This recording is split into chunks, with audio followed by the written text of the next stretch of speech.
Hola amigos, ¿cómo están? Bienvenidos a Esto No Es Un Blog. Hoy día quiero hablar un poquito acerca de los tubos que ocupan los amplificadores a tubos. Hay mucha gente que me pregunta si es que, por ejemplo, si pueden cambiar de un tipo a otro o si ellos mismos pueden cambiar los tubos o tienen que mandarlo a un técnico. La verdad es que cambiar tubos es una cosa bastante fácil, lo puede hacer cualquiera. Y hay que tener más cuidado con el tipo de tubos que tú le pones al amplificador, porque todos los amplificadores están hechos como para ciertos tubos y hay otros que tienen otras características. Entonces, parece que hay mucha información en internet acerca de, por ejemplo, cambia este tipo por este otro tipo y vas a conseguir tal sonido. En mi experiencia, la diferencia entre los tubos en general es bastante pequeña, por lo menos cuando uno los trabaja a volúmenes normales. Claro, hay una diferencia entre balance de agudos, bajos, medios, ¿no es cierto? Y un poquito como quizás el grano que tenga el sonido. Pero es bastante sutil. Ahora, cuando tú los cranqueas los amplificadores, cuando tú los llevas a niveles fuertes, ahí es donde los tubos muestran un poco más su personalidad. Porque todos se redondean, o antes o después, y de forma diferente. Entonces voy a hablarles un poquito de eso. Estos son tubos EL34, que es como una de las grandes familias. La gran diferencia que tiene con la otra familia, que es de los CL6, que se las muestro a continuación, es básicamente la polarización. Estos tubos en general trabajan con entre 40 y 50 volts de vías, ¿no es cierto? Menos 40, menos 50, siempre es negativo el vías. Entonces, a diferencia del CL6 que trabaja más tirado entre 50 y 60. Esa es la principal diferencia. También tienen otro sonido. Este es el tubo clásico del sonido Marshall. Entonces, la verdad es que no hay muchas fábricas en el mundo que hagan estas cuestiones. Por ejemplo, este es un Group Tubes GT-EL34R y este es un Softec. Pero si ustedes los miran, la estructura interna es exactamente igual o muy parecida. Pero en definitiva son la misma fábrica, la fábrica Reflector, que es la fábrica rusa. Estos son los JJ. Esta es la otra fábrica que es en Eslovaquia. Como pueden ver, también son relativamente similares, como la hechura. Tienen también una diferencia en los disipadores de la grilla 2 también. Este es un E34L, que es una versión, se supone, mejorada de un L34 hecha por JJ, que se llamaba Tesla y ahora se llama JJ. Pero es la misma fábrica. En rigor, yo he probado los dos y tienen leves diferencias de sonido, pero muy leve. Este es un Audio Classic, este es un tubo chino. Se alcanza a ver ahí cómo está un poco carbonizado. Eso se empieza a ver en los tubos cuando los tubos pierden vacío y empiezan a entrar moléculas de aire y se empiezan como a carbonizar cosas y se mancha el vidrio así como con un colorcito café, ¿no es cierto? Eso significa ya que el tubo está muriendo, ese está totalmente muerto. En general los tubos L34 se conocen más que nada por los medios que tienen. Tienen esos medios potentes y definidos, digamos, que tienen los Marshall. Generalmente botellas más grandes implica mayor headroom, eso es como la cosa típica. Pero la diferencia entre los tubos y los tipos generalmente tiene más que ver con la saturación. Es decir, si se fijan, casi todas las estructuras internas son bastante parecidas, todos los anodos se ven muy parecidos. Las diferencias son en general sutiles. Por ejemplo, los E34L yo encuentro que tienen bajos un poquito más grandes que los L34. Los tubos en general de botellas grandes se parecen un poco más a los CL6, que tienen un poquito más de headroom. L34 también es 6CA7, ¿no es cierto? Que también son con botellas un poquito más grandes y en rigor son tétrodos, digamos, no son péntodos como estos. Pero son muy similares. Y también existen los KT77 que los acaban de volver a la producción ahora.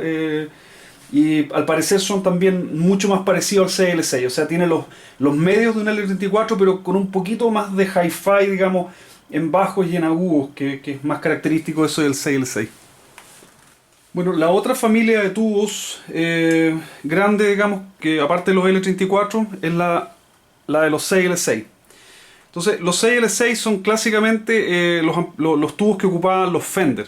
Entonces, se asocian un poco más con el sonido clean de los Fender.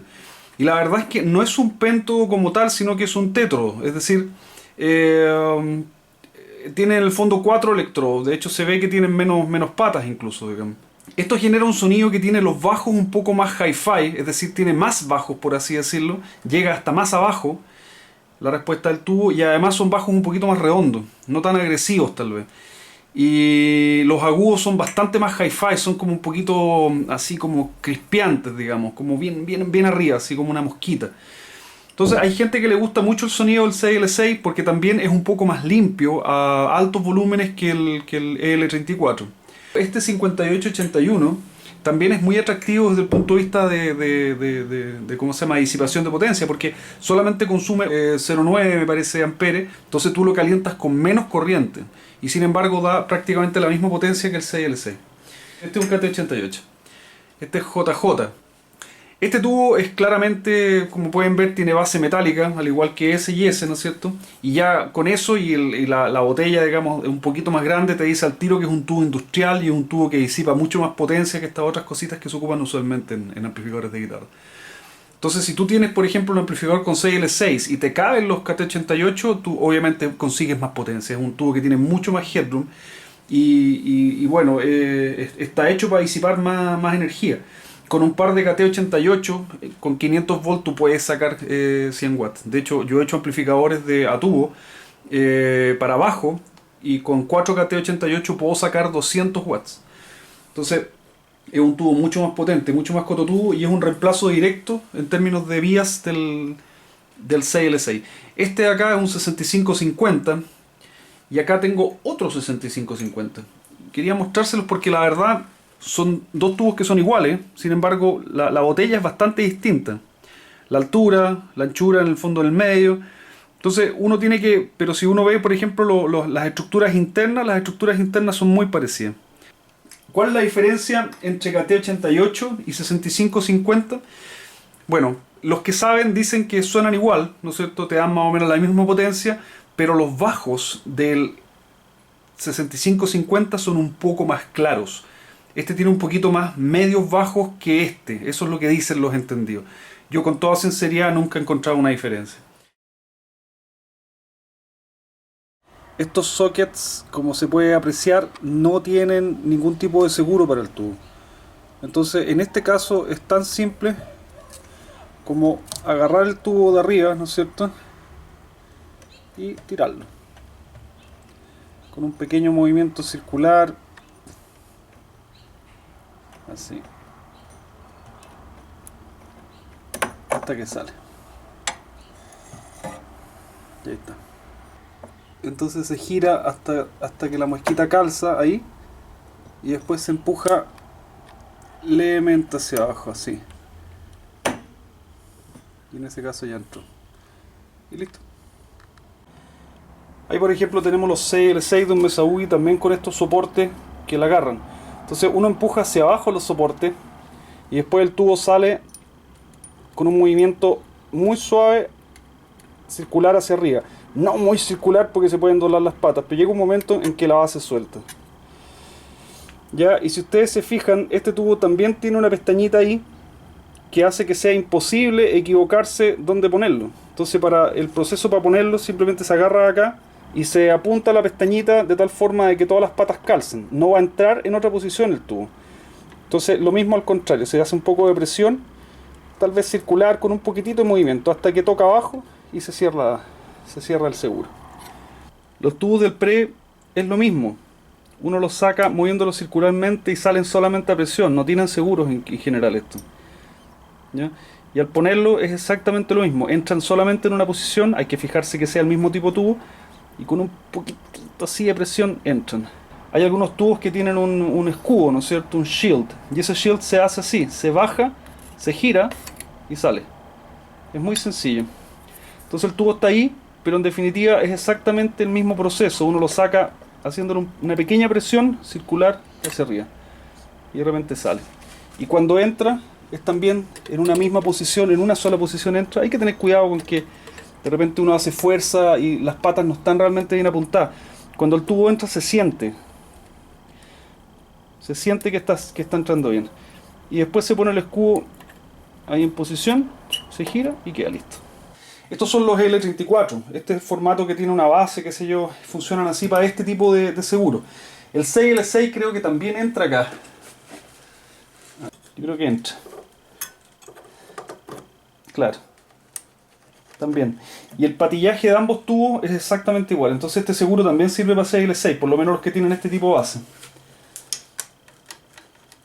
Como les digo, el patillaje es el mismo, es decir, no hay cómo equivocarse. Pero tubos como el 6550, por ejemplo, este tubo tiene una base más grande, este acá no va a entrar.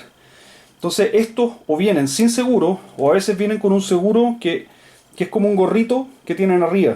Entonces ese gorrito se toma, tiene unos tirantes que son resortes. Entonces uno lo tira hacia arriba, lo deja al lado y ahí el tubo queda suelto para sacarlo. ¿Ya? Se pone y después se agarra el gorrito, se estira y se vuelve a poner. Ahora, ¿qué pasa si es que el amplificador está, bueno, montado, ¿no es cierto? En el caso de este, por ejemplo, yo todavía puedo acceder a las alitas de cada uno de los tubos, esto seguro, ¿no es cierto? Y sacar el tubo acá, hay suficiente espacio para sacarlo. Entonces lo puedo mover ahí, también lo puedo poner. Ahora, con los del pre es un poquito más difícil porque tengo que entrar hasta bastante allá para poder sacarlos o no. Sobre todo el primero. Pero también se puede, eso depende del amplificador. Hay amplificadores que te dejan espacio, otros que hay que sacar esto, digamos, para tener acceso a los tubos, etcétera. Pero hay que verlo in situ y en general los tubos sí se pueden sacar. Obviamente siempre fríos, ¿no es cierto? Porque cuando están calientes no solamente te quemas, sino que también es peligroso para el tubo exponerlos como a tensión en los pines cuando están calientes. Bueno amigos, espero que eso haya sido de su interés. Muchas gracias por la paciencia y nos vemos pronto. ¡Chao!